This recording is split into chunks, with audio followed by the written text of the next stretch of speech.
Muy bien.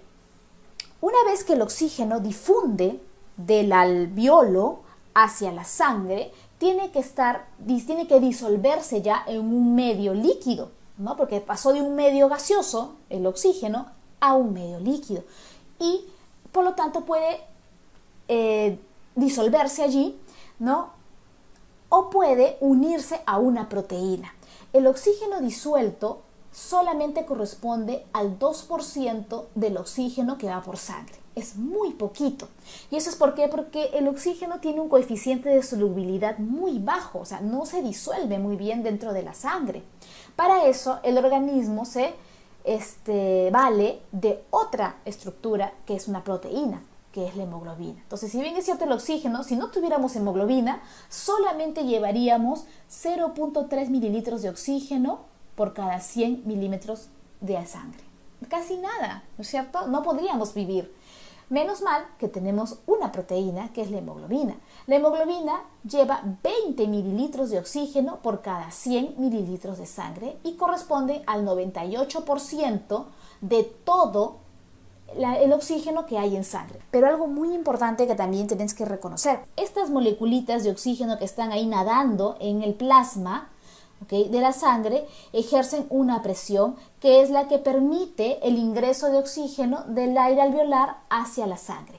Las que están unidas al alveolo, a la hemoglobina, no ejercen presión parcial. Ojo, ¿ya? Hay que tener en cuenta eso. Muy bien, entonces la proteína, que es la que va a llevar el oxígeno, ¿no es cierto? El 98% del oxígeno que ingresa del aire alveolar es la hemoglobina. La hemoglobina es una proteína que está compuesta por 4 subunidades, por eso se llama una proteína tetramérica. Estas subunidades pueden ser 2 alfa y 2 beta, ¿no?, que es la hemoglobina adulta. Cada subunidad que está de acá es un grupo heme, contiene un grupo heme. Este grupo heme está unido a un fierro o un hierro en estado ferroso y se une a una molécula de oxígeno. La hemoglobina, cuando se une al oxígeno, se le denomina hemoglobina relajada. Y la hemoglobina, cuando se encuentra sin el oxígeno, se denomina hemoglobina tensa. Es simplemente esto un cambio estructural que hace la hemoglobina gracias a que se une al oxígeno, ¿no? Muy bien.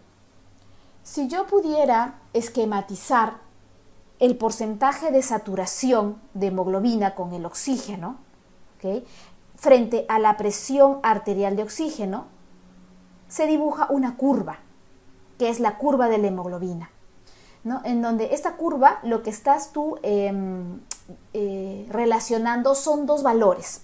Por un lado, la presión arterial de oxígeno. ¿Se acuerdan que la presión arterial de oxígeno la daba el oxígeno que estaba libre, ¿no es cierto?, no unía la hemoglobina, ¿ok? Eso quiere decir que, por ejemplo, nosotros tenemos una presión arterial de oxígeno de 95, ¿se acuerdan?, ¿no es cierto?, de 95. ¿Qué porcentaje de saturación le corresponde? Miren, le corresponde casi el 95-97%. ¿Qué significa porcentaje de saturación? Es la cantidad de oxígenos que están dentro de la hemoglobina. Se considera, pues, que si hay 2 moléculas de oxígeno, estaríamos al 50% de hemoglobina saturada. Si están los 4 espacios, sería un 100%. Y si está solamente un oxígeno, sería el 25%. ¿Okay? Ojo que esto es un promedio, ¿no es cierto? Va a haber hemoglobinas que van a estar saturadas al 100%, alguna hemoglobina de repente, no sé, al 75%, otros al 80%, al 90%. Esto es un promedio que se utiliza. La curva que se dibuja en la hemoglobina es una curva de tipo sigmoidea, o sea, no es lineal. Se dan cuenta que al inicio, en los primeros 40 milímetros de mercurio de oxígeno, de presión de oxígeno, el porcentaje de saturación es bastante elevado, ¿no? Se eleva rápidamente. A medida que uno va aumentando la presión arterial de oxígeno, el porcentaje de saturación no va a aumentar significativamente, ¿ya? Por ejemplo, el cuerpo, el organismo, puede soportar, miren, de 90 a 100 milímetros de mercurio, de 90 a 100 de porcentaje de saturación, de la hemoglobina le corresponden presiones de 60, miren, 60 milímetros de mercurio en sangre para que esté saturada al 90%. O sea, quiere decir que si tú tienes oxígeno de 60 milímetros de mercurio en sangre, tu hemoglobina está saturada al 90%. O sea, no es significativo todavía. Por debajo de esos valores, miren cómo sí cambia drásticamente el porcentaje de saturación. Entonces uno puede soportar entre 60 milímetros de mercurio, 70 milímetros de mercurio de oxígeno en sangre y tener un porcentaje de saturación bastante adecuado. ¿Y esto a qué se debe? A que la hemoglobina tiene una característica que es la de la cooperatividad. Es decir, cuando la hemoglobina se une a un oxígeno, aumenta la capacidad, ¿no es cierto?, o el hambre, ¿no?, de querer otro oxígeno. Entonces rápidamente capta otro oxígeno, ya a presiones parciales menores, o sea, no muy elevadas, ¿no? A pequeños cambios de presión parcial, jala rápidamente el oxígeno, ¿no? Y así sucesivamente hasta llegar a la parte en la cual ya se aplana, que es a presiones parciales de 60 milímetros de mercurio. Eso se llama cooperatividad. O sea, el oxígeno, a medida que se va uniendo a la hemoglobina rápidamente quiere captar más oxígeno, ¿ya? Y con eso completa sus 4 espacios en la proteína. Hay un término importante que es el P50. El P50 es el valor a la cual la hemoglobina se encuentra saturada al 50%. Miren aquí. Y es aproximadamente 27 milímetros de mercurio. Es decir, que si yo tuviera en mi sangre 27 milímetros de mercurio, el porcentaje de saturación de hemoglobina es del 50%. O sea, tengo 2 moléculas todavía dentro de mi hemoglobina. ¿Qué pasa si la presión, el P50 cambia? Es decir, ya no es 27, sino es, vamos a suponer, 50. Eso quiere decir que la hemoglobina necesita más presión para poder tener 2 moléculas de oxígeno. Eso quiere decir que la hemoglobina está perdiendo la afinidad que tiene, o sea, el querer coger el oxígeno va a ser menor. ¿Por qué? Porque vas a necesitar más presión para poder coger la misma cantidad de oxígeno que la que usabas con 27 milímetros de mercurio, ¿no? Entonces la afinidad de la hemoglobina va a disminuir. En cambio, si tú a los 10 milímetros de mercurio de presión de oxígeno se satura al 50%, eso quiere decir que has necesitado menos presión de oxígeno para tú poder captar esas 2 moléculas de oxígeno. ¿Se entiende? Por lo tanto, tu afinidad de la hemoglobina es muchísimo mayor. O sea, la hemoglobina es más afín, coge rápidamente ese oxígeno a presiones de oxígeno menores. ¿Ok? No se olviden de esto porque hay patologías en las cuales la P50 va a cambiar y la curva se va a ir hacia el lado derecho o se puede ir hacia el lado izquierdo. Hay patologías en las cuales la afinidad de la hemoglobina aumenta y en otras aumenta hacia este lado o en otras en las cuales la afinidad de la hemoglobina disminuye y se va hacia la derecha, ¿ya? Entonces no se olviden de este gráfico de la hemoglobina, es muy característico de este tipo de proteína que transporta el oxígeno. Cuando la hemoglobina no está unido al oxígeno, eso se denomina hemoglobina desoxihemoglobina. Cuando la hemoglobina está formada por el grupo M, tiene al hierro en estado férrico, es decir, en Fe3, o sea, el hierro en valencia 3, eso se llama metahemoglobina. Y la metahemoglobina no se une al oxígeno, lamentablemente. No es una hemoglobina que nos va a ayudar. ¿Ya? Existe también otra serie de hemoglobinas como la hemoglobina fetal, la hemoglobina S, que es la drepanocítica, que son alteraciones de la hemoglobina en cuanto a sus subunidades, ¿no? En cambio, la hemoglobina fetal no es una hemoglobina alterada, es una hemoglobina propia del feto, ¿ya? En la cual su afinidad es muchísimo mayor por el oxígeno que la hemoglobina adulta, porque el feto está dentro de un medio hipóxico. Por lo tanto, necesitas una hemoglobina que rápidamente capte lo poco oxígeno que puede haber en el intraútero. Muy bien, estos son los valores del oxígeno en sangre arterial. A ver, y sangre venosa, ¿no? La presión de oxígeno a nivel arterial es de más o menos 100 milímetros de mercurio. Puede ir entre 95, 98, 99 milímetros de mercurio. A 100 milímetros de mercurio, el porcentaje de saturación es de 97 milímetros de mercurio. Miren, es decir, que casi tiene las 4 moléculas dentro de la hemoglobina. El oxígeno que está unido a la hemoglobina es más o menos 19.7 mililitros por decilitro. Y miren, el oxígeno disuelto en sangre, solamente 0.3. O sea, es casi nada, ¿no? O sea, pero este oxígeno disuelto, que casi es nada, es el que ejerce la presión de oxígeno, este de acá. En el lado venoso, donde ya el oxígeno ha sido entregado a la célula y regresa como sangre desoxigenada, la presión de oxígeno en la vena es de 40 milímetros de mercurio.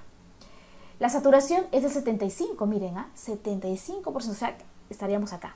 Al 75% de milímetros de mercurio, perdón, aquí 75%, tenemos que le corresponde una presión de aproximadamente 40 milímetros de mercurio. Miren, en esta zona, acá estaría la sangre venosa, y la sangre arterial tendría que estar pues por acá, ¿no? Que es 95 o 100, que corresponde a 97 milímetros de mercurio.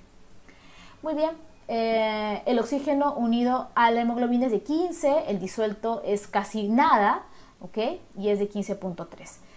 Bueno, esta es la diferencia que hay entre la presión de oxígeno en la sangre arterial y la sangre venosa. Muy bien, una vez que ya hemos hablado del oxígeno, tendremos que hablar ahora del CO2. El CO2 se produce en las células, producto del metabolismo celular, a una tasa de aproximadamente 200 mililitros por minuto. Este CO2, que es un gas, se une al agua, ya gracias a una enzima, y forma el ácido carbónico. Este ácido carbónico se disocia en dos iones, ¿no? Uno es el ion hidroxilo, ¿no? O los hidrogeniones, y el bicarbonato. Y es así como es que se transporta ese CO2 por sangre. Principalmente tiene 3 formas de transportarse el CO2. Disuelto como CO2 es muy poco, 5%, o sea, moléculas de CO2 disueltas en sangre, poco. Como bicarbonato, este de acá, el 90% del bicarbonato es la forma por la cual se transporta el CO2. Los compuestos carbamino, que es la carbamina hemoglobina, es decir, la hemoglobina que capta el CO2 es un 5%, y otras formas como carbonatos y ácido carbónico, que es menos del 1%, ¿no? Entonces, lo más importante es que la forma la forma principal de transporte de CO2 es gracias al bicarbonato. Y esto se debe a una enzima que es la anidrasa carbónica.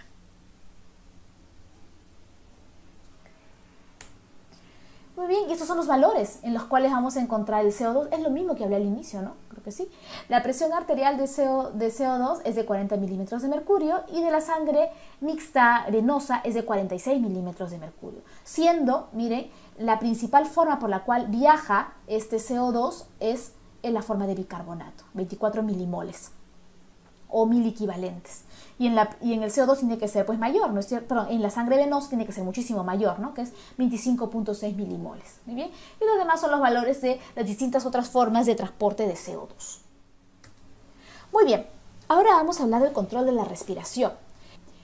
La respiración es un proceso que es involuntario, controlado por el bulbo raquídeo y por la protuberancia, ¿no? Que son estructuras que se encuentran en el tronco encefálico. Es un proceso, como les dije, automático y tiene que ser rítmico, que se ajusta de manera constante para cubrir de forma adecuada los requerimientos metabólicos de oxígeno y eliminación de CO2. O sea, para eso tenemos una frecuencia respiratoria. La frecuencia respiratoria es la que tenemos, que es aproximadamente de 12 a 20, ¿no es cierto? Es porque es el ritmo que necesitamos para poder eliminar el CO2 que producimos en forma basal e ingresar el oxígeno necesario para nuestras células. La regulación de la ventilación se da por 2 controles, un control nervioso y un control químico. El control nervioso está dado por estructuras nerviosas que se encuentran sobre todo en el tronco encefálico. Tenemos el centro respiratorio posterior o dorsal, el ventral o anterior, el neumotáxico y el apnéustico. Y hay otro que es el centro de regulación, que es el Bötzinger, que lo vamos a ver en un momento. Y el control químico se hace a través de quimiorreceptores, que captan información de concentraciones de CO2, de oxígeno y también de alguna forma del el pH sanguíneo. Los hay centrales, es decir, los que están en el sistema nervioso central, y los periféricos que se encuentran a nivel de los quimiorreceptores carotídeos. Muy bien, esta es una imagen de lo que vendría a ser todos estos centros de respiración que son núcleos, es decir, una configuración de somas de neuronas que se agrupan y forman estos diversos núcleos. A ver, empezamos con los núcleos respiratorios medulares, es decir, los que están en el bulbo raquídeo.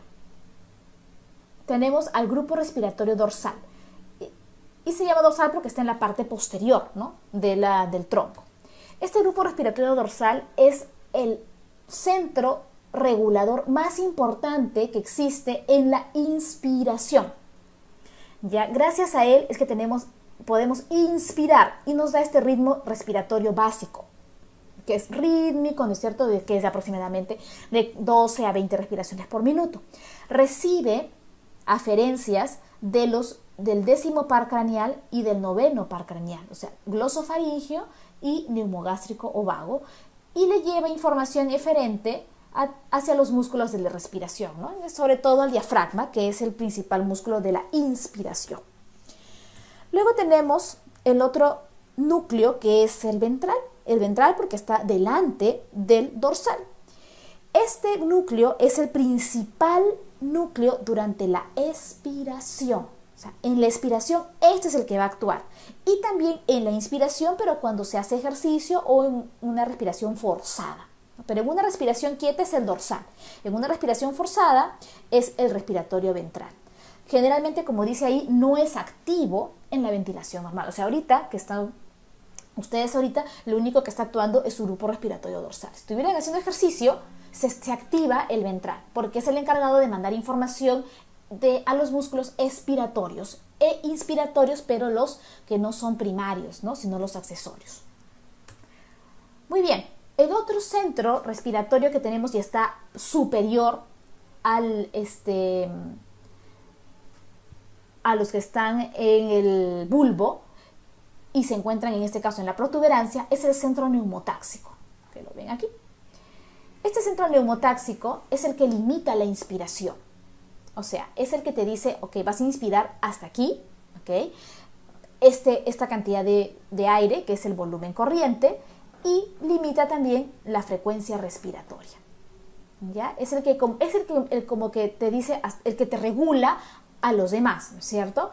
Limita la inspiración, hace que no inspires demasiado, ¿ok? Limita el volumen corriente, que es el aire que ingresa y sale en una respiración quieta, y limita también la frecuencia respiratoria. Tiene como actividad de inhibir al centro apneústico, que es el que está aquí abajo. O sea, siempre lo está inhibiendo el centro apneústico. ¿Cuál es la función del centro apneústico? Que es el que está aquí, miren. El centro apneústico tiene un ritmo intrínseco, o sea, tiene un ritmo especial, diferente, ¿ok? Y si está activo, tiende la persona a hacer una respiración de tipo apneústica, que son inspiraciones prolongadas, ¿ok?, y expiraciones cortas. Normalmente la inspiración es mucho menor que la expiración, ¿ok? En cambio, es más o menos 1/3 es inspiración y 2/3 es expiración. En tiempo estamos hablando, ¿no? La respiración apneústica es una inspiración muy prolongada y profunda y una expiración muy corta, ¿ya? Este centro apneústico, menos mal, está inhibido por este centro neumotáxico. Cuando se rompe esta inhibición es que tienes una respiración apneústica, ¿ok? Y por último, tenemos este complejo que es el Prebotzinger. No se sabe muy bien su función, ¿no?, de este núcleo, pero al parecer regula al centro respiratorio dorsal, porque está y ventral, que es porque están pues exactamente por arriba, ¿no?, de estos dos centros respiratorios. No tiene una función conocida 100%, pero al parecer tiene que ver con el ritmo de una inspiración, de una respiración normal, ¿ya? Los que más se conocen son los que he nombrado anteriormente, ¿no?, que son estos 4. El otro control químico es el de los quimiorreceptores. El objetivo de la respiración es mantener dentro de ciertos límites a la expresión parcial de oxígeno y CO2. O sea, es importante tener ciertos niveles adecuados de oxígeno y CO2. ¿Y cómo lo sabemos eso? Lo sabemos gracias a que hay unos sensores que se encuentran a nivel del tronco encefálico, que son los quimiorreceptores centrales, y otros que se encuentran a nivel del callado aórtico y del cuerpo carotídeo, que es en la bifurcación de la carótida, que son los quimiorreceptores periféricos. Los quimiorreceptores centrales son los más importantes. Estos quimiorreceptores lo que captan es información sobre todo del ion hidrogenio, o sea, responden al cambio del pH de forma directa, pero de forma indirecta están viendo que el CO2 ha aumentado en cantidad. ¿Cómo es esto? Cuando aumenta el CO2 en el líquido extracelular, este se une al agua. Al unirse forman el ácido carbónico, que se disocia a su vez en ion bicarbonato y ion hidrogenión. Este ion hidrogenión cruza la barrera hematoencefálica y produce un cambio del pH, se torna un pH ácido, y eso activa al área quimiorreceptora, ¿no?, que se encuentra en esta zona, y activa al grupo inspiratorio dorsal. ¿Y qué le dice? Tenemos mucho CO2, tienes que aumentar la frecuencia respiratoria para que puedas eliminar ese CO2 que se nos está quedando en el líquido extracelular.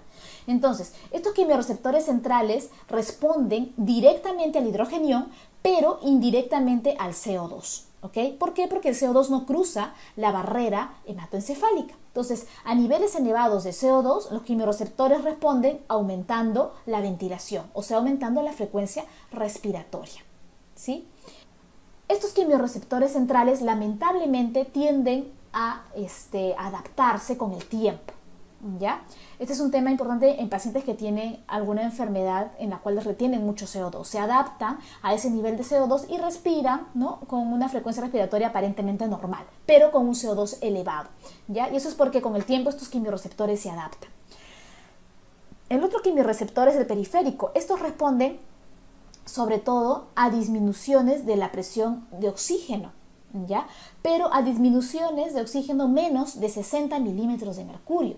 Ustedes recuerdan, según la curva de hemoglobina, les recomiendo que revisen ahorita su curva de hemoglobina, van a ver que entre 60 o 70 milímetros de mercurio de presión de oxígeno, el porcentaje de saturación de hemoglobina es de 97, 90, 100 milímetros, 100%. Pero cuando baja a ese nivel de 60, es que el porcentaje de saturación de hemoglobina disminuye. Y si tú disminuyes el porcentaje de saturación de hemoglobina, estás llevando menos oxígeno a las células, ¿no? Entonces, por eso, niveles menores de 60 milímetros de mercurio activan a los quimiorreceptores periféricos para que aumenten la ventilación. ¿Se entiende? ¿Ya? Y lo bueno de este tipo de quimiorreceptores es que estos no se adaptan. Siempre van a activarse cuando disminuye la presión de oxígeno a menos de 60 milímetros de mercurio. Pero es una presión muy baja, ¿no es cierto? Se imagina tener 60 milímetros de mercurio, es bastante baja en relación a lo que normalmente deberíamos tener, que 100 a 90 milímetros de mercurio. Por eso, los más sensibles y los más rápidos son los quimiorreceptores centrales. Ellos rápidamente a niveles de CO2 que se eleven solo un pequeño porcentaje por encima de los 40 a 45 milímetros de mercurio, se empiezan a activar. Entonces, como ven, el control de la respiración se puede dar gracias a este tipo de receptores que tenemos en los vasos sanguíneos y en el tronco encefálico, que finalmente lo que van a hacer es estimular el área inspiratoria y por lo tanto llevar información hacia los músculos de la respiración para que se activen y comience el aumento o disminución de la frecuencia respiratoria dependiendo del caso. Bueno, entonces hasta acá, chicos, hemos acabado de manera bastante resumida y general las principales actividades y funciones que hace el sistema respiratorio, así como la estructura básica de los órganos que la componen. En realidad, el capítulo del sistema respiratorio es bastante amplio, incluye una serie de temas que no le hemos podido tocar, pero que lo vamos a ver cuando lleven ya el curso en sí de sistema respiratorio el próximo semestre. Muchas gracias por su atención.